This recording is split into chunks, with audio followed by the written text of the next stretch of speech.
Et après, quelques 200 personnes, essentiellement des représentants des associations ultramarines de l'Hexagone, quelques artistes et une partie des personnels de la chaîne nationale des Outre-mer se sont retrouvés devant le ministère de la Culture, quelques heures avant l'arrêt de France O, pour exprimer leur désarroi de se retrouver bientôt devant un écran noir.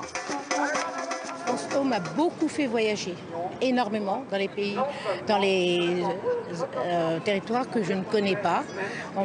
J'ai appris les us et coutumes de ces autres îles. En étant ultramarin, j'étais bercé par RFO, France O, maintenant qui disparaît. J'espère que ça ne va pas mourir éternellement. Il faut que ça puisse trouver une issue. Aujourd'hui, on fait un pas en arrière en fait. C'est déjà assez compliqué d'avoir une représentativité de chaque territoire. La chaîne France O offrait au moins ça. Il y a beaucoup de personnes qui ne peuvent pas retourner sur leur région d'origine et c'était le seul lien.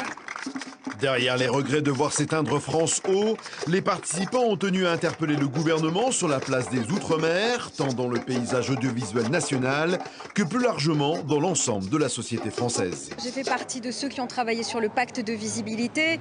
Le carnet de bord, c'était la disparition de France O est actée. Maintenant, vous travaillez en tant que parlementaire sur une autre visibilité des Outre-mer. On ne nous a pas donné l'autorisation, la permission, la possibilité de travailler sur une meilleure audience ou une meilleure visibilité de France O. Les choses étaient actées, contrairement à ce qu'avait promis le président de la République. Rien à foutre quoi, des Outre-mer. Ils avaient besoin effectivement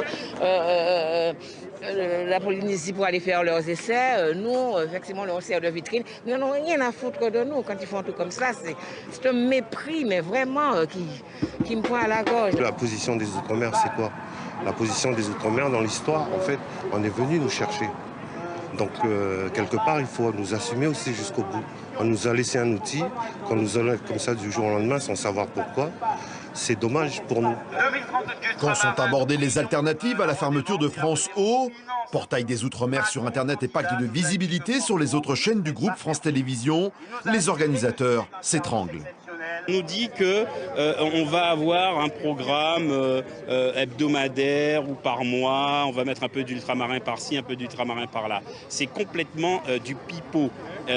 D'après ce que moi j'ai vu de ce pacte, il suffirait qu'on ait un ultramarin dans un reportage pour qu'il fasse partie du quota. Il suffirait qu'on ait une voix off pour que ça fasse partie du quota.